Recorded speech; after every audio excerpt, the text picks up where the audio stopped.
Urology అంటే ఏంటి? ఒక యూరాలజిస్ట్‌ని కలవాల్సిన అవసరం ఎప్పుడొస్తుంది? యూరిన్‌లో ఎప్పుడన్నా రక్తం రావటం చాలా ఇంపార్టెంట్ థింగ్. రక్తం వచ్చింది అంటే ఖచ్చితంగా యూరాలజీ డాక్టర్ సంప్రదించాలి. అందరూ ఏమనుకుంటారు, నేను యూరిన్ బాగా వెళ్తున్నాను అనుకుంటారు. ఫస్ట్ థింగ్ నోట్ చేసుకోవాల్సింది, యూరిన్ వెళ్తున్నప్పుడు నొప్పి, మంట, రక్తం వచ్చింది అంటే ఈ మూడిట్లో ఏ ప్రాబ్లం వచ్చినా యూరాలజిస్ట్ దగ్గరికి వెళ్ళాలి. కొంతమంది డ్రింక్ చేసినప్పుడు మార్నింగ్ యూరిన్ కొంచెం మంటగా రావడం, ఇలా చిన్న చిన్న కామన్ ఇష్యూస్ అన్ని జనరల్గా మనం తీసి పడేస్తుంటాం. ఇవి ఎప్పుడైనా ఒకసారి వస్తే దాన్ని లైట్ తీసుకోవచ్చా, లేకపోతే కంటిన్యూస్గా ఉంటే మాత్రమే డాక్టర్ దగ్గరికి వెళ్ళాలా? ఈ కన్ఫ్యూజన్ ఒకటి ఉంటుంది.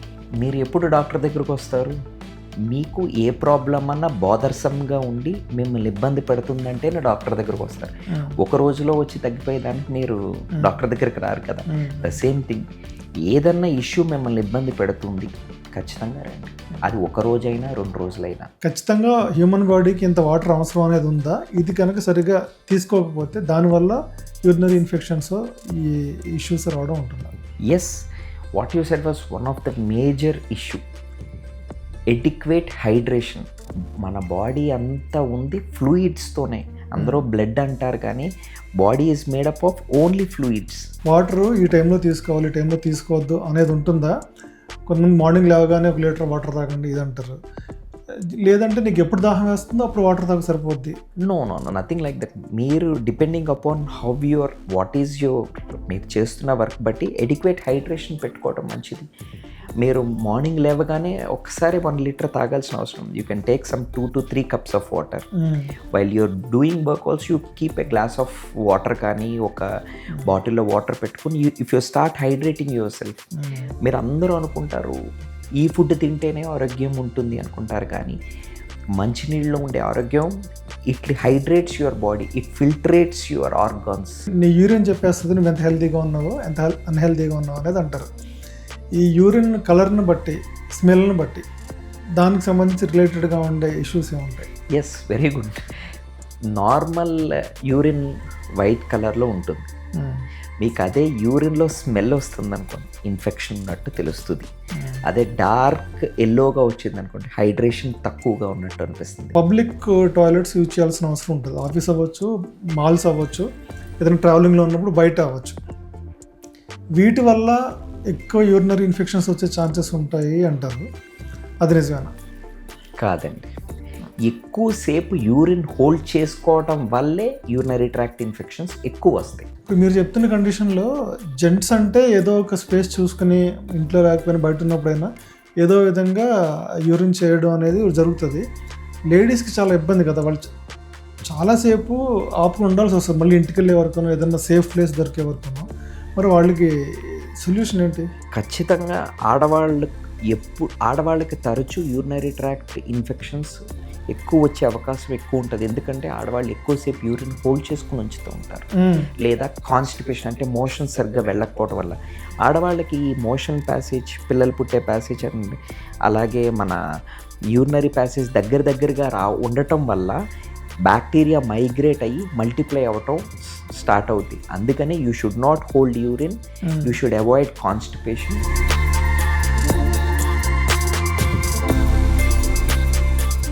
హలో వ్యూవర్స్, ఈరోజు మనం డాక్టర్ లీలాకృష్ణ గారు అని చాలా ప్రముఖ యూరాలజిస్ట్ ఆయన ఇంటర్వ్యూ చేయబోతున్నాం. ఆయన అడిగి ఆ యూరాలజీకి సంబంధించి ఎలాంటి ఇష్యూస్ ఉంటాయి, వాటిని ఎలా సార్ట్అవుట్ చేసుకోవాలనే విషయం డాక్టర్ గారిని అడిగి తెలుసుకుందాం. Hello, welcome to great Andhra అండి. నమస్తే అండి. ఫస్ట్ థింగ్, అసలు యూరాలజీ అంటే ఏంటి? ఒక యూరాలజిస్ట్ని కలవాల్సిన అవసరం ఎప్పుడు వస్తుంది? యూరాలజీ అంటే జెనిటో యూరినరీ సిస్టమ్. అంటే యూరిన్కి సంబంధిత ఇబ్బందుల్ని మనం ఉన్నప్పుడు మాత్రమే యూరాలజిస్ట్ని సంప్రదించగలం. అసలు జెనిటో యూరినరీ సిస్టమ్ అంటే కిడ్నీ కానీ యూరెట్రస్, యూరినరీ ట్యూబ్స్ అంటారు. ఆ వాటి నుంచి యూరినరీ బ్లాడర్లోకి యూరిన్ వెళ్తుంది. దాన్ని నీరుడి సంచి అంటారు. మగవాళ్ళకైతే ప్రాస్టేట్ గ్రంథి, కింద వచ్చే అంగం, లోనున్న ప్యాసేజ్ యురేత్రా కానీ, కింద ఉన్న బీర్జాలు అంటే టెస్టిస్, ఇవి జెనిటో యూరినరీ సిస్టమ్. ఆడవాళ్ళకి బ్లాడర్ నుంచే బయటకు చిన్న ప్యాసేజ్ ద్వారా యురేత్రా ద్వారా వస్తుంది. వాళ్ళకి ప్రాస్టేట్ కానీ ఈ టెస్టస్ కానీ ఏమీ ఉండవు. So anything related to genito urinary సిస్టమ్ని యూరాలజీ అంటారు. యూరిన్కి సంబంధపట్ట ఏ ప్రాబ్లం అయినా ఇక్కడే ఉంటుంది.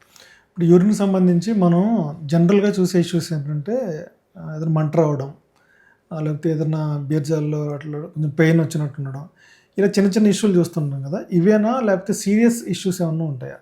యూరిన్లో ఎప్పుడన్నా రక్తం రావటం చాలా ఇంపార్టెంట్ థింగ్. రక్తం వచ్చింది అంటే ఖచ్చితంగా యూరాలజీ డాక్టర్ని సంప్రదించాలి.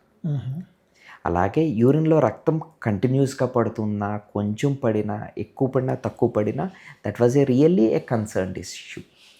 అది కిడ్నీకి సంబంధించిందో, బ్లాడర్కి సంబంధించిందో, యూరిటర్కి సంబంధించిందో ఖచ్చితంగా మనం తెలుసుకోవాలి. యూరినరీ ట్రాక్ట్ ఇన్ఫెక్షన్ వల్ల రక్తం వస్తుంది, కిడ్నీలో రాయి వలన యూరిటర్లో ఇరుక్కుపోవడం వల్ల రక్తం వస్తుంది, కిడ్నీ క్యాన్సర్కి సంబంధిత ఇబ్బందులు ఉన్నప్పుడు యూరినరీ ట్రాక్ట్ ఇన్ఫెక్షన్, అలాగే ప్రాస్టేట్ బ్లీడ్ అయినప్పుడు రక్తం వస్తుంది. ఇలా ఏ కారణం అనేది ఆ వయసుకు సంబంధపట్ట వ్యక్తులతో వాళ్ళకి హిస్టరీ తీసుకోవడం బట్టి మనకు డయాగ్నోసిస్ క్లూ వస్తుంది. దానికి తగ్గ ఆన్సర్ కూడా అప్పుడు మనం ఇన్వెస్టిగేషన్స్ చేయించుకొని వాళ్ళు ట్రీట్మెంట్ ఇవ్వడం జరుగుతుంది. ఇప్పుడు జనరల్ ఇష్యూస్ ఏముంటాయండి? ఒకటి యూరిన్లో మంట రావడం, లేకపోతే బ్లడ్ రావడం, ఇంకొక సంథింగ్, ఇలాంటి జనరల్ సిమ్టమ్స్ ఏం కనిపిస్తాయి ఏదైనా ఇష్యూ ఉన్నప్పుడు? జనరల్ యూరాలజికల్ ఇష్యూస్ అందరూ ఏమనుకుంటారు, నేను యూరిన్ బాగా వెళ్తున్నాను అనుకుంటారు. ఫస్ట్ థింగ్ నోట్ చేసుకోవాల్సింది, యూరిన్ వెళ్తున్నప్పుడు నొప్పి, మంట, రక్తం వచ్చింది అంటే ఈ మూడిట్లో ఏ ప్రాబ్లం వచ్చినా యూరాలజిస్ట్ దగ్గరికి వెళ్ళాలి. అలాగే మగవాళ్ళు కానీ ఆడవాళ్ళు కానీ యూరిన్ పోసుకుంటున్నప్పుడు దూరంగా పడాలి. ఎప్పుడన్నా యూరిన్ దగ్గరగా పడుతుందంటే సంథింగ్ ఏదైనా ప్రాబ్లం ఉందా అని చెక్ చేసుకోవాలి. యూరిన్కి తరచూ వెళుతున్నారా చెక్ చేసుకోవాలి. రాత్రి తరచూ గంటకు ఒకసారి కానీ 2 నుంచి 3 సార్లు కానీ యూరిన్కి వెళ్తున్నారా, అప్పుడు ఖచ్చితంగా ఏంటి, ఎందుకు నేను నిద్ర లేచి నా నిద్ర డిస్టర్బ్ అయ్యేలా యూరిన్కి వెళ్తున్నానంటే దానికి కారణం తెలుసుకోవడం చాలా ఇంపార్టెంట్. ఇప్పుడు ఇవి కంటిన్యూస్గా జరుగుతుంటే అవసరమా? ఒక డాక్టర్ దగ్గరికి వెళ్ళాల్సిన అవసరం లేదంటే ఎప్పుడోసారి జరిగింది నాకు యూరిన్లో మంట అంటాం, అది కంటిన్యూస్గా వస్తేనే వెళ్ళాలా, అది ఎప్పుడు కనపడినా సరే డాక్టర్ని కలవాలా? అట్లనే మిగతా ఇష్యూస్ కూడా. యూరిన్కి మంట అనేది చాలామంది నెగ్లెక్ట్ చేస్తూ ఉంటారు. ఎందుకు మంట వస్తుంది? ఏదో ఒక కారణం ఉంటేనే మంట వస్తుంది. ఇప్పుడు మగవాళ్ళు అంగం పైన అంటే పీనిస్ పైన ఉన్న చర్మం వెనక్కి రానప్పుడు ఇబ్బంది పడుతూ ఉంటారు. ఆ యూరిన్ అక్కడే పేరుకుపోవడం వల్ల, దురద రావటం వల్ల మంట వస్తుంది. స్టోన్ కూడా ప్రతిసారి నొప్పి, యూరినరీలో కిడ్నీలో కానీ స్టోన్స్ కానీ ఎప్పుడు ఒక్కొక్కసారి అందరికి వచ్చినట్టు నొప్పి, వాంతులు, రక్తంలాగా రాదు. ఒక్కొక్కసారి మంట రూపంలో మనకి టెస్టుల ద్వారా తెలిసేటప్పుడు స్కాన్లో మనకు స్టోన్ బయటపడుతుంది. అలాగే ఆడవాళ్ళకి యూరినరీ ట్రాక్ట్ ఇన్ఫెక్షన్ ఉన్నప్పుడు మంట పడుతుంది. అలాగే పెద్దవాళ్ళకి, వయసు మీరిన వాళ్ళకి ప్రాస్టేట్కి సంబంధిత ఇబ్బందుల వల్ల వస్తుంది. ప్రాస్టేట్ పెద్దవాళ్ళకి మాత్రమే కాదు, యుక్త వయసులో ఉన్న మగవాళ్ళకి, పురుషులకు కూడా తరచూ ఆ యూరిన్ మంట వల్ల ప్రాస్టేట్ ఇన్ఫెక్షన్ బయటపడుతుంది. సో ఎప్పుడైనా యూరిన్లో మంట ఉందా, దానికి సంబంధిత టెస్టులు చేయించుకోవడం, దానికి కారణాన్ని వెతుక్కోవడమే మనం చేయాల్సిన పని. అది కూడా యూరాలజిస్ట్ని సంప్రదించాలి. జనరల్గా అండి, ఇప్పుడు కొంతమంది ఫుడ్ హ్యాబిట్స్ వల్ల అంటే ఎక్కువ నైట్ ఏదో మసాలా ఎక్కువ తిని, లేదా అంటే డ్రింక్ చేయడం, కొంతమంది డ్రింక్ చేసినప్పుడు మార్నింగ్ యూరిన్ కొంచెం మంటగా రావడం, ఇలా చిన్న చిన్న కామన్ ఇష్యూస్ అన్ని జనరల్గా మనం తీసి పడేస్తుంటాం. ఇవి ఎప్పుడైనా ఒకసారి వస్తే దాన్ని లైట్ తీసుకోవచ్చా, లేకపోతే కంటిన్యూస్గా ఉంటే మాత్రమే డాక్టర్ దగ్గరికి వెళ్ళాలా? ఈ కన్ఫ్యూజన్ ఒకటి ఉంటుంది. నేను ఎప్పుడు డాక్టర్ దగ్గర కన్సల్ట్ చేయాలి? నాకు ఏదో సిమ్టమ్ కనపడగానే కన్సల్ట్ చేయాలా, అది లేదా ఎక్కువ రోజుల నుంచి ఉంది అంటేనే కన్సల్ట్ చేయాలా? మీరు ఎప్పుడు డాక్టర్ దగ్గరకు వస్తారు? మీకు ఏ ప్రాబ్లం అన్నా బోదర్సమ్గా ఉండి మిమ్మల్ని ఇబ్బంది పెడుతుందంటేనే డాక్టర్ దగ్గరకు వస్తారు. ఒక రోజులో వచ్చి తగ్గిపోయేదానికి మీరు డాక్టర్ దగ్గరికి రారు కదా. ద సేమ్ థింగ్, ఏదన్నా ఇష్యూ మిమ్మల్ని ఇబ్బంది పెడుతుంది ఖచ్చితంగా రండి. అది ఒక రోజైనా 2 రోజులైనా మిమ్మల్ని ఇబ్బంది పెడుతుంది అంటే అది ఏంటనేది తెలుసుకోవడానికి ట్రై చేయండి. లేదంటే అన్ఐడెంటిఫైడ్ ఇష్యూస్ లాగా చాలా కాలం మిగిలిపోతుంది. వాటర్ తక్కువ తాగడం, వాటర్ ఎంత తాగాలి? కొంతమంది రోజుకి 5 లీటర్లు తాగాలి రోజు అని కొంతమంది అంటారు, కొంతమంది రోజుకి 2 లీటర్లు అంటారు. కొంతమంది ఏమంటారంటే నువ్వేమి టార్గెట్ పెట్టుకోకు, నీ బాడీ నీకు చెప్తూ ఉంటుంది, ఎప్పుడు దాహం వేస్తుందో అప్పుడు తాగు అంటారు. ఇలా ఖచ్చితంగా హ్యూమన్ బాడీకి ఇంత వాటర్ అవసరం అనేది ఉందా? ఇది కనుక సరిగ్గా తీసుకోకపోతే దానివల్ల యూరినరీ ఇన్ఫెక్షన్స్, ఈ ఇష్యూస్ రావడం ఉంటుందా? Yes, what you said was one of the major issue. Adequate hydration.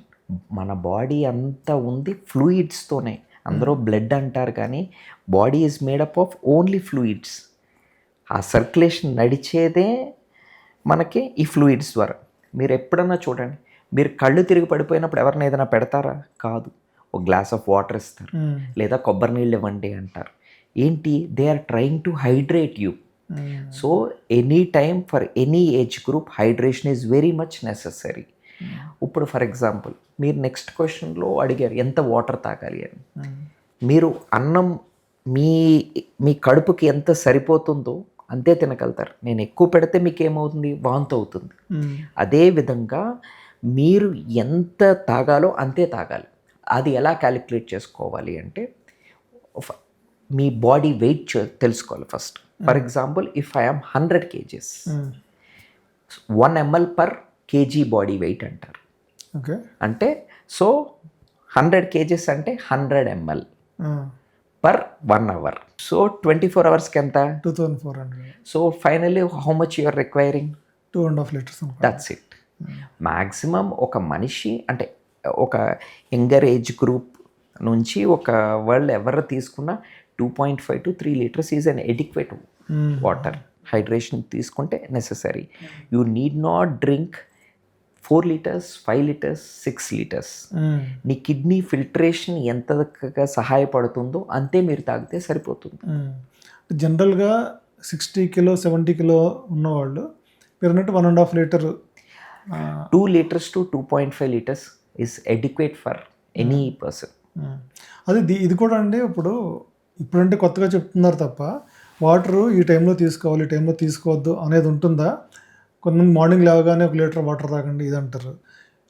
లేదంటే నీకు ఎప్పుడు దాహం వేస్తుందో అప్పుడు వాటర్ తాగ సరిపోద్ది? No, nothing like that. మీరు depending upon how what is మీరు చేస్తున్న వర్క్ బట్టి ఎడిక్వేట్ హైడ్రేషన్ పెట్టుకోవడం మంచిది. మీరు మార్నింగ్ లేవగానే ఒకసారి 1 liter తాగాల్సిన అవసరం. You can take some 2 to 3 cups of water. While you're doing work also you keep a glass of water కానీ ఒక బాటిల్లో వాటర్ పెట్టుకుని if you start hydrating yourself. మీరు అందరూ అనుకుంటారు ఈ ఫుడ్ తింటేనే ఆరోగ్యం ఉంటుంది అనుకుంటారు, కానీ మంచినీళ్ళలో ఉండే ఆరోగ్యం it hydrates your body, it filtrates your organs. మీకు యూరిన్ మీరు ఎడిక్వేట్ హైడ్రేషన్ ఉన్నప్పుడు యూరిన్ క్లియర్గా వెళ్తుంది. అదే మీరు డీహైడ్రేషన్లో ఉన్నప్పుడు కొంచెం డార్క్ ఎల్లో, కొంచెం ఎల్లోగానో మంట వచ్చినట్టు తెలుస్తుంది. సో మన బాడీ మనకే సైన్స్ ఇస్తుంది. మనకి ఎప్పుడో ఒకసారి తాగటం కాదు. Every one should drink adequate water. Water బాగా తీసుకున్నప్పుడు కిడ్నీ ఫిల్టరేషన్ బాగుంటుంది, కిడ్నీ ఫంక్షన్ ఇంప్రూవ్ అవుతుంది, ఇన్ఫెక్షన్స్ రాకుండా హెల్ప్ అవుతుంది. సో ఖచ్చితంగా adequate water of any age group is necessary. ఇప్పుడు సాధారణంగా ఏ ఇష్యూతో డాక్టర్ దగ్గరికి వెళ్ళినా యూరిన్ టెస్ట్, నీ యూరిన్ చెప్పేస్తుంది నువ్వు ఎంత హెల్తీగా ఉన్నావో ఎంత అన్హెల్తీగా ఉన్నావు అనేది అంటారు. ఈ యూరిన్ కలర్ని బట్టి, స్మెల్ని బట్టి దానికి సంబంధించి రిలేటెడ్గా ఉండే ఇష్యూస్ ఏముంటాయి? Yes, very good. Normal urine white కలర్లో ఉంటుంది. మీకు అదే యూరిన్లో స్మెల్ వస్తుంది అనుకోండి, ఇన్ఫెక్షన్ ఉన్నట్టు తెలుస్తుంది. అదే డార్క్ ఎల్లోగా వచ్చింది అనుకోండి, హైడ్రేషన్ తక్కువగా ఉన్నట్టు అనిపిస్తుంది. అదే మీకు బ్లడ్ వచ్చింది అనుకోండి, సంథింగ్ ఈజ్ రాంగ్ అన్నట్టు తెలుస్తుంది. సో ఇలాగా మన urine colour and smell and different order బట్టి కూడా వాట్ ఈస్ ద ప్రాబ్లమ్ అని మనం ఈజీగా ఐడెంటిఫై చేయొచ్చు. అందుకే ఎప్పుడు ఏ డాక్టర్ దగ్గరికి వెళ్ళినా యూరిన్ రొటీన్ అని రాస్తారు. అందులో ప్రోటీన్ లీక్ ఉంటే తెలిసిపోతుంది. ప్రోటీన్ లీక్ ఉంటే నెఫ్రాజికల్ కాజెస్ ఆఫ్ కిడ్నీ, ఎందుకు ఫిల్టరేషన్ ప్రాసెస్లో ప్రోటీన్ బయటకు పోతుందా తెలిసిపోతుంది. ఆల్బుమిన్ బయటకు వస్తే తెలుస్తుంది. మీ బాడీలో షుగర్స్ ఎక్కువ వెళ్తున్నాయి అంటే యూరిన్లోనే తెలుస్తుంది. అలాగే మీకు డీహైడ్రేషన్ ఎక్కువై బాడీలో కీటోన్స్ ఎక్కువైనాయి అంటే కీటోన్ బాడీస్ రూపంలో తెలుస్తుంది. యూరిన్లో పస్ సెల్స్ ఉన్నాయంటే తెలుస్తుంది. యూరిన్లో బ్లడ్ ఉంటే ఆర్బీసీ లాగా తెలుస్తుంది. అలాగే బైల్ సాల్ట్స్ ఇలాంటివి కూడా తెలుస్తూ ఉంటాయి. సో యూరిన్ ఒక్క దాంతో ఎన్నో ప్రాబ్లమ్స్ మనం ఐడెంటిఫై చేయొచ్చు. So urine routine is very much A important test for a doctor to identify many causes. ఇప్పుడు ఇందాక మీరు చెప్పిన కొన్ని సిమ్టమ్స్ ఉన్నాయి కదా, అంటే నైట్ ప్రతి గంటకు ఒకసారి లేచి యూరిన్కి వెళ్ళాల్సి రావడం, లేదా 2-3 సార్లు నైట్లో రావడం, దానికి సంబంధించిన ఇమీడియట్ ఇష్యూస్ ఏముంటాయి అలా ఉండే వాళ్ళకి? ఏమంటే నైట్ టైం ఫస్ట్ మనం పరిగణలో తీసుకోవాల్సింది ఆ ఏజ్ గ్రూప్ ఆఫ్ పర్సన్ ఎవరు. ఓకే. అతను ఈ రాత్రిపూట ఇన్నిసార్లు లేచి వెళ్తున్నాడంటే అసలు అతనుకున్న కండిషన్ ఏంటి అనేది. అంటే ఫర్ ఎగ్జాంపుల్ డయాబెటీస్ ఉన్న వాళ్ళు తరచూ యూరిన్కి వెళ్తున్నారు అంటే అది డయాబెటీస్ ఐడెంటిఫికేషన్కి హెల్ప్ అవుతుంది. అలాగే చాలామంది రాత్రి పడుకునేటప్పుడు ఎక్కువ వాటర్ తాగి పడుకుంటారు, వాళ్ళు తరచూ యూరిన్కి వెళ్తూ ఉంటారు. ఓల్డ్ ఏజ్ గ్రూప్ వాళ్ళు ఉన్నారనుకోండి, వాళ్ళకి ప్రాస్టేట్ సమస్య వలన వెళ్తుంటారు. సో ఇందులో మనం ఇప్పుడు డయాబెటిక్ పీపుల్ ఐడెంటిఫై చేయండి. HB1AC అని 3 months యావరేజ్ షుగర్ ఉంటుంది.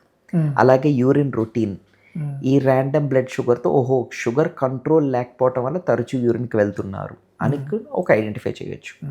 అదే ప్రాస్టేట్ ప్రాబ్లం ఉందనుకోండి, ప్రాస్టేట్ అనేది అడ్డుగించడం వల్ల యూరిన్ బయటకు వెళ్లకుండా ఆగిపోతూ ఉంటుంది బ్లాడర్లో. సో యూరిన్ కంప్లీట్గా ఎంప్టీ చేసుకోలేకపోతారు. అది ప్రాబబలీ ఇట్ స్టార్ట్ 50 years తర్వాత ఉన్న వాళ్ళకి రెగ్యులర్గా స్టార్ట్ అవుతూ ఉంటుంది. అప్పుడు వాళ్ళు ఒక చిన్న మెడికేషన్, అసలు ఒక అల్ట్రాసౌండ్ చేసుకుని ప్రాస్టేట్ సైజ్ ఎంత ఉంది, యూరిన్ స్పీడ్ టెస్ట్ యూరోఫ్లో చేసుకుని స్పీడ్ బాగుందా, ఏదైనా యూరిన్ మిగిలిపోతుందా. అలాగే PSA, the important test to be done after 50 years to identify prostate cancer. PSA అనేది ఒక బ్లడ్ టెస్ట్ ఎవ్రీ 6 monthsకి ఒకసారి 50 years దాటిన తర్వాత ఖచ్చితంగా చేసుకోవాలి. సో మన ప్రాస్టేట్ క్యాన్సర్ని మనం ఎర్లీ స్టేజెస్లోనే ఐడెంటిఫై చేయవచ్చు. మీరు ఇప్పుడు చెప్పిన దాంట్లోనే ఇప్పుడు PSA అది ఎక్కువ ఉందనుకోండి అంటే ఖచ్చితంగా క్యాన్సర్ ఉన్నట్ట? నో, మనం PSA క్యాన్సర్ ఐడెంటిఫై చేయడంలో హెల్ప్ చేస్తుంది. అలాగే ప్రాస్టేట్ గ్రంథి పెద్దగా ఉన్నా, యూరినరీ ట్రాక్ట్ ఇన్ఫెక్షన్ ఉన్నా కూడా PSA ఎలివేట్ ఉంటుంది. సో ఈ 3 కండిషన్స్లో, ఒకటి ప్రాస్టేట్ క్యాన్సర్లో, ఒకటి ప్రాస్టేట్ గ్రంథి ప్రొడ్యూస్ చేసే సెల్స్ కాబట్టి అది పెద్ద ప్రాస్టేట్ ఉన్నప్పుడు, యూరినరీ ట్రాక్ట్ ఇన్ఫెక్షన్ ఉన్నప్పుడు ఈ PSA ఎలివేటెడ్గా ఉంటుంది. సో అందులో ఏ కారణం వల్ల, అలాగే ఇలా ఎలివేటెడ్గా ఉన్నప్పుడు మనం వెనకాల రెక్టల్ ఎగ్జామినేషన్ అంటాం. బ్యాక్ ప్యాసేజ్ నుంచి ఫింగర్ పెట్టుకుని ఆ ప్రాస్టేట్ గ్రంథిని ఐడెంటిఫై చేసి దాని సర్ఫేస్ ఎలా ఉందో తెలుసుకుని దానికి సంబంధిత టెస్టులు చేయించుకోవాల్సి వస్తుంది. కానీ ఒక బేసిక్ PSA టెస్ట్ వల్ల we can identify multiple things, whether infection, normal prostate గ్రంథి వలన వస్తుందా, క్యాన్సర్ వల్ల వస్తుందా అనేది ఐడెంటిఫై చేసుకోవచ్చు. అంటే చాలా మందిలో అది ఇష్యూనా కాదో నాకు తెలీదు. ఇప్పుడు యూరిన్ సెన్సేషన్ వస్తుంది, కానీ యూరిన్ పాస్ చేద్దామని వెళ్ళినప్పుడు చాలామంది ఇబ్బంది పడుతూ ఉంటారు. మీరు అది నిజంగా ఇష్యూనా, లేకపోతే అది ఏదైనా సైకలాజికల్గా అప్పుడు పబ్లిక్ టాయిలెట్స్ దగ్గర, సినిమా థియేటర్ల దగ్గర, వాటి దగ్గర యూరిన్ పాస్ చేస్తే వెళ్ళినప్పుడు ఇబ్బంది పడుతుంటారు అంటే యూరిన్ పాస్ చేయడానికి? మీకు నా క్వశ్చన్ అర్థమైంది? అర్థమైందండి. అది నిజంగా ఇష్యూనా, లేకపోతే ఏదన్నా? ఖచ్చితంగా. మీరు నలుగురిలోకి వెళ్ళినప్పుడు ఇంట్లో ఉన్నంత సౌకర్యంగా బయట ఉండలేరు, రైట్? బయట 10 మంది మీ చుట్టూ సరౌండింగ్ ఉంటారు. సో వాళ్ళు కొంచెం హెసిటేషన్ పడటం కామన్. Psychological thing. ఇప్పుడు don't mind me saying in front of everyone, 10 మంది ముందు వెళ్ళి ప్యాంట్ తిప్పి టాయిలెట్ పోసుకోవడంలో వాళ్ళు చూస్తున్నారు, వీళ్ళు చూస్తున్నారనే భయంతోనే మనం ఉంటాం. అదే సమస్య మీరు ఇంటి దగ్గర పడుతున్నారా, అదే సమస్య మీరు డైలీ ఇబ్బంది పడుతున్నారు అంటే మీరు డాక్టర్ దగ్గరికి వెళ్ళాలి. అది ఎలాంటి సిచ్యువేషన్లో ఉండొచ్చు అండి? చర్మం పైన ఉన్న అంగం పైన ఉన్న చర్మం వెనక్కి రావట్లేదు, లేదా లోన్ ఉన్న ప్యాసేజ్లో అంటే యురేత్రాలో, అంటే స్ట్రక్చర్ యురేత్రా అనే కండిషన్లో సన్న దారి రావటం, ఎక్కువ యూరిన్ మిగిలిపోవటం, కొంచెంగా వెళ్ళటం, అలాంటి కండిషన్లో. అలాగే ప్రాస్టేట్కి సంబంధించిన ఇబ్బందులో కూడా ఈ ఇబ్బంది ఉంటుంది. దాని హెసిటెన్సీ అంటారు. అంటే మనం వెళ్ళాలనుకుంటాం కానీ పూర్తిగా వెళ్ళలేం. వెళ్ళిన తర్వాత కూడా యూరిన్ కంప్లీట్గా అవ్వదు, కొంచెం మిగిలిపోతాం. లేదా యూరిన్ పోసుకున్న తర్వాత ప్యాంట్లో డ్రాప్స్ ఆఫ్ యూరిన్గా అండర్వేర్ కానీ బాక్సర్స్ కానీ తడిచిపోవడం. దీనికి మెయిన్ ఇష్యూ ఏంటి? యంగ్ ఏజ్ గ్రూప్ వాళ్ళకి ఆ చర్మం వెనక్కి రాలేదనుకోండి, యూరిన్ అక్కడే ఉండిపోద్ది కాబట్టి డ్రాప్స్ పడు. ప్యాసేజ్లో బ్లాక్ ఉందనుకోండి, స్ట్రక్చర్కి సంబంధించిన ఇబ్బంది, దానికి సంబంధించినట్టుగా సన్నదారు ఉంటుంది. వాళ్ళు ఎక్కువ యూరిన్ పాస్ చేయలేదు, మాటికి వెళ్ళాల్సి వస్తుంది. పెద్దవాళ్ళకైతే ప్రాస్టేట్ సమస్య, వాళ్ళు కూడా ప్రాస్టేట్ ఎన్లార్జ్ అయ్యి బ్లాడర్ని నొక్కేయటం వల్ల కొంచెంగా వెళ్ళటం, మిగిలిపోవటం, ఆ ఇబ్బంది. ఇదే కాకుండా బ్లాడర్కి సంబంధిత ఇబ్బందులు కూడా ఉంటాయి. ఓవర్ యాక్టివ్ బ్లాడర్ అని అంటారు. అంటే సేమ్ మీరు over active or under active bladder అంటారు. అంటే ఏంటంటే సేమ్ మన నార్మల్గా ఒక మనిషి నార్మల్గా మాట్లాడారంటే నార్మల్ అంటారు. వాళ్ళు కొంచెం హైపర్గా ఉన్నారంటే వాడు చాలా హైపర్గా ఉన్నాడు అంటారు. అంటే బాగా యాక్టివ్. ఆ బ్లాడర్ ఏంటంటే కొంచెం యూరిన్ వచ్చినా కూడా హైపర్ యాక్టివ్ లాగా యూరిన్ పంపిస్తూ ఉంటుంది. అదే అండర్ యాక్టివ్ ఉందనుకోండి, యూరిన్ మిగిలిపోతూ ఉంటుంది. సో అది ఏ కండిషన్ అనేది మనం యూరోడైనమిక్ అనే టెస్ట్ ద్వారా మనం తెలుసుకుంటాం. సో ఆ టెస్ట్ చేయడం వల్ల కూడా మనం బ్లాడర్ ఈ కండిషన్ ద్వారా ఉండటం వల్ల ఇలా బిహేవ్ చేస్తుంది బ్లాడర్ అని ఐడెంటిఫై చేయగలుగుతాం. మనకు చాలా సందర్భాల్లో మనం బయటకు వెళ్ళినప్పుడు కానీ ఒక 2-3 అవర్స్ 3-4 అవర్స్ బయట ఉన్నప్పుడు కానీ లేకపోతే ఆఫీసెస్లో ఉండొచ్చు, పబ్లిక్ టాయిలెట్స్ యూజ్ చేయాల్సిన అవసరం ఉంటుంది. ఆఫీస్ అవ్వచ్చు, మాల్స్ అవ్వచ్చు, ఏదైనా ట్రావెలింగ్లో ఉన్నప్పుడు బయట అవ్వచ్చు. వీటి వల్ల ఎక్కువ యూరినరీ ఇన్ఫెక్షన్స్ వచ్చే ఛాన్సెస్ ఉంటాయి అంటారు. అది నిజమేనా? కాదండి, ఎక్కువసేపు యూరిన్ హోల్డ్ చేసుకోవటం వల్లే యూరినరీ ట్రాక్ట్ ఇన్ఫెక్షన్స్ ఎక్కువ వస్తాయి. అవునా? It was just only a myth. Public toilets use చేయటం వల్ల యూరినరీ ట్రాక్ట్ ఇన్ఫెక్షన్స్ వస్తాయి. ఈ పాటికి యూరాలజిస్టులు హాస్పిటల్ అన్నీ పెద్ద పేషెంట్ లోడ్స్ రోజుకి 200-300 మెంబర్స్ రావాలి. అలా జరగదండి. కాదండి, అంటే నీట్గా ఉండవు బయట, అందువల్ల ఇన్ఫెక్షన్స్ వస్తాయి. నో, ఎక్కువసేపు యూరిన్ హోల్డ్ చేసుకోవడం వల్లే యూరినరీ ట్రాక్ట్ ఇన్ఫెక్షన్స్ వస్తాయి. హోల్డ్ చేసుకోకూడదు. యూరిన్ షుడ్ బి ఎంప్టీడ్, అంతే, అప్పుడు ఇన్ఫెక్షన్స్ రావు. ఇప్పుడు మీరు చెప్తున్న కండిషన్లో జెంట్స్ అంటే ఏదో ఒక స్పేస్ చూసుకుని ఇంట్లో లేకపోయినా బయట ఉన్నప్పుడైనా ఏదో విధంగా యూరిన్ చేయడం అనేది జరుగుతుంది. లేడీస్కి చాలా ఇబ్బంది కదా, వాళ్ళు చాలాసేపు ఆపుకుని ఉండాల్సి వస్తుంది, మళ్ళీ ఇంటికి వెళ్ళే వరకునో ఏదన్నా సేఫ్ ప్లేస్ దొరికే వరకునో. మరి వాళ్ళకి సొల్యూషన్ ఏంటి? ఖచ్చితంగా ఆడవాళ్ళకి తరచూ యూరినరీ ట్రాక్ట్ ఇన్ఫెక్షన్స్ ఎక్కువ వచ్చే అవకాశం ఎక్కువ ఉంటుంది. ఎందుకంటే ఆడవాళ్ళు ఎక్కువసేపు యూరిన్ హోల్డ్ చేసుకుని ఉంచుతూ ఉంటారు.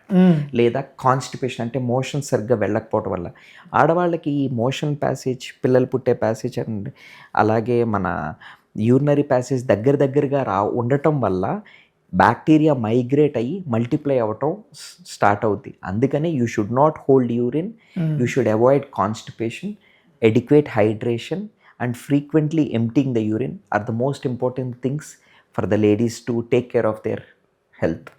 అంటే చాలామంది ఎప్పుడన్నా బయటికి వెళ్తే ఇంటికి వచ్చే వరకు కొంచెం హోల్డ్ చేసి ఉండడం అనేది ఓకే, కొంతవరకు ఓకే.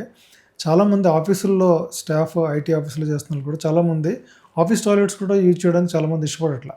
ఇంటికి వెళ్ళే వరకు హోల్డ్ చేసుకుని ఉంచుకుని ఇంటికి వెళ్తే కానీ వాష్రూమ్కి వెళ్ళకుండా ఉండే వాళ్ళు కూడా ఉన్నారు. వాళ్ళకి ఖచ్చితంగా కొంచెం ప్లేస్ చూసుకుని రిలీజ్ చేసుకోవడం మంచిది అనేది. Yes, you should not hold urine. Adequate hydration, emptying of urine should be done. అంటే వాష్రూమ్స్ బాగుండు అనేది పక్కన పడేస్తే దానికంటే పెద్ద ఇష్యూ ఇది కదా. అంతే, ష్యూర్. కాబట్టి అది కొంచెం చూసుకునే. తర్వాత urinary tract infections only urinary ట్రాక్ట్లోనే కాదండి, బ్లాడర్లోనే కాదు, అవి కిడ్నీలోకి వెళ్ళే ప్రమాదం కూడా ఉంటుంది. దానివల్ల చెప్పండి ఒకసారి అసలు ఎలాంటి ఇష్యూస్ రావచ్చు. నార్మల్గా మన యూరిన్ని హోల్డ్ చేసి పెట్టుకున్నాం అనుకోండి, ఆ యూరిన్ బయటకు వెళ్లకుండా బ్యాక్ ఫ్లో జరుగుతుంటుంది. అంటే యూరినరీ బ్లాడర్ నుంచి యూరేట్రస్ ద్వారా కిడ్నీకి వెళ్తుంటాయి. అప్పుడు వెనకాల నొప్పి రావటం, జ్వరం రావటం, వాంతులు రావటం, దాన్ని పైలోనెఫ్రైటిస్ అంటారు, కిడ్నీ సంబంధిత ఇన్ఫెక్షన్స్. లేదా అది యూరిన్ ఎక్కువసేపు హోల్డ్ చేయటం వల్ల, అలాగే అనటామికల్గా అంటే ప్రాస్టేట్లో బ్లాక్ ఉన్నప్పుడు యూరిన్ బయటికి వెళ్ళక బంద్ అయిపోవటం వల్ల, లేకపోతే మన స్ట్రక్చర్ అని చెప్పాను చూసారా, మగవాళ్ళకి అంగంలోనున్న దారి, ఆ యురేత్రా బ్లాక్ అవ్వటం వల్ల యూరిన్ అక్కడే మిగిలిపోయి back flow to the kidneys ఉండి పేషెంట్ హై ఫీవర్స్తో పాటు మన దగ్గరకు వస్తుంటారు. కెథెటర్ వేయాలనుకున్నా కూడా మనం వేయలేం. ఆ స్ట్రక్చర్ కాస్కి అప్పుడు ఎమర్జెన్సీగా ఎస్పీసీ అంటారు, పైనుంచి ట్యూబ్ వేసి ఎంటీ చేసినప్పుడు యాంటీబయాటిక్స్ పెట్టి సబ్సైడ్ చేసుకుని అప్పుడు ఆ స్ట్రక్చర్కి మనం సర్జరీ చేసుకున్నప్పుడే ఈ ప్రాబ్లం రిసాల్వ్ అవుద్ది. మగవాళ్ళకి ప్రాస్టేట్కి సంబంధిత ఇన్ఫెక్షన్ అంటే బ్లాక్ అయిందా, దానికి ట్యాబ్లెట్సా లేకపోతే సర్జరీ అని డిపెండింగ్ అపాన్ పేషెంట్ కండిషన్. ఆడవాళ్ళకు కూడా ప్యాసేజ్ మూసుకుపోయే అవకాశం ఉంటుంది. పోస్ట్ మెనోపాజ్ అంటే నెలసరి ఆగిపోయిన తర్వాత ఆ హార్మోన్ ప్రభావం వల్ల ఆ ప్యాసేజ్ మూసుకుపోతూ ఉంటుంది. అప్పుడు ఈ యూరిన్ బంద్ అయిపోవచ్చు, లేదా యూరినరీ ట్రాక్ట్ ఇన్ఫెక్షన్ కిడ్నీల్లోకి వెళ్ళిపోవచ్చు. సో ఆ కాజ్ని మనం ఎప్పుడు యూరిన్ హోల్డ్ చేసుకోకూడదు అనే విషయం బాగా గుర్తుపెట్టుకోవాలి. ఎడిక్వేట్ హైడ్రేషన్ చేసుకోవాలి. దార సరిగ్గా వెళ్ళట్లేదు, తరచూ వెళ్తున్నామంటే ఖచ్చితంగా మీరు యూరాలజిస్ట్ దగ్గరికి వెళ్ళాలి. మీరు ఈ మధ్యన చూస్తున్న మేజర్ ఇష్యూస్ ఏంటండి యూరాలజీకి సంబంధించి? చిన్నపిల్లలు, పుట్టిన పిల్లలు అంగం పైన ఉన్న చర్మం పెద్ద వయసు వచ్చేదాకా కూడా వెనక్కి రాకపోతే, అంటే దరిదాపుగా ఒక 3 సంవత్సరాల తర్వాత 4 సంవత్సరాల తర్వాత కూడా చర్మం వెనక్కి రావట్లేదంటే చాలా ఇబ్బందులు ఎదుర్కొంటారు. సో అంగం పైన ఉన్న చర్మం పర్ప్యూజల్ స్కిన్ అంటారు దాన్ని, అది వెనక్కి రావట్లేదంటే ఖచ్చితంగా యూరాలజీ డాక్టర్ దగ్గరికి చూపించి దానికి సుంతి సర్కంసిషన్ చేయించుకోవాలి. 3 to 4 years చేయించుకోవచ్చు ఖచ్చితంగా. మీకు circumcision is very healthy for kids to prevent urinary tract infections. అది one of the major common issue. కొంతమంది చిన్న వయసులో నెగ్లెక్ట్ చేయడం వల్ల వాళ్ళు 20 years అప్పుడు 30 years అప్పుడు కూడా వస్తుంటారు మా దగ్గరికి. So that is the issue to be addressed. అంగం పైన ఉన్న చర్మం పూర్తిగా వెనక్కి రావట్లేదు అనుకోండి, ఖచ్చితంగా సుంతి చేయించుకోవాల్సి వస్తుందా లేదా అనేది ఒక డాక్టర్ ఎగ్జామినేషన్ చేసి కన్ఫర్మ్ చేయాలి. లేకపోతే షుగర్ కంట్రోల్ లేని వాళ్ళకు కూడా ఆ పైన ఉన్న చర్మం బాగా ఇన్ఫెక్షన్ అయ్యి ఎర్రగా అయ్యి వెనక్కి చేయలేకపోతారు. దాన్ని బెలనోప్రోస్థైటిస్ అంటారు. అప్పుడు కూడా డాక్టర్ దగ్గర, యూరాలజిస్ట్ దగ్గరికి వెళ్ళాల్సి వస్తుంది. బీర్జాల్లో నొప్పి వచ్చినా, యూరిన్ సరిగ్గా వెళ్ళకపోయినా, ఈ రిబ్స్ కింద మన కిడ్నీస్ ఉంటాయి, అక్కడ నొప్పి వచ్చినా, వాంతి వచ్చినా, ఆ పెయిన్ కిందకి రేడియేట్ అవుతుందంటే కిడ్నీ స్టోన్స్ లాగా అనిపిస్తుంది. సో అప్పుడు ఖచ్చితంగా యూరాలజిస్ట్ దగ్గరికి వెళ్ళాలి. అలాగే మీకు యూరిన్ ఇందాక చెప్పినట్టుగానే ఏ సిమ్టమ్, నొప్పి వచ్చినా, యూరిన్ వెళ్తున్నప్పుడు నొప్పి, మంట, రక్తం ఏది వచ్చినా సరే యూరాలజిస్ట్ దగ్గరికి వెళ్ళాలి. ఇప్పుడు మనం చాలా మందిలో ఎక్కువగా మేజర్గా చూసే ఇష్యూ కిడ్నీస్ సంబంధించిన ఇష్యూ. కిడ్నీస్ మనం హెల్తీగా ఉంచుకోవాలి, కాపాడుకోవాలి అంటే చేయాల్సిన ఫస్ట్ పని ఏంటి? Daily 2.5 to 3 liters of water తీసుకోవాలి. సాల్ట్ ఇంటేక్ రెడ్యూస్ చేసుకోవాలి. 45 minutes to 1 hour of normal walking కానీ ఎక్సర్సైజ్ కానీ చేయాలి. And take food in limited quantities. Any food if you take in limited quantities it is good for health. In anything which is in excessive quantities is not good for health. అదే మీరు చెప్తున్న దాన్ని బట్టి, నాకు first నుంచి మీ interview చేస్తున్న దాన్ని బట్టి అర్థమైంది ఏంటంటే వాటర్కి యూరాలజీకి చాలా దగ్గర సంబంధం ఉంది అనేది. మనం కరెక్ట్ క్వాంటిటీ ఆఫ్ వాటర్ సరిగా తీసుకుంటే చాలా యూరాలజీ ఇష్యూస్ రాకుండా చూసుకోవడానికి ఛాన్సెస్ ఎక్కువ ఉన్నాయి. ఎస్ డాక్టర్ గారు, లాస్ట్ క్వశ్చన్ ఒకటండి. ఇప్పుడు న్యూ బోర్న్ బేబీస్లో కిడ్నీ సమస్యలు చాలా చూస్తూ ఉన్నాం. దాన్ని ముందుగానే ఐడెంటిఫై చేసే ఛాన్స్ ఉందా? ఎస్,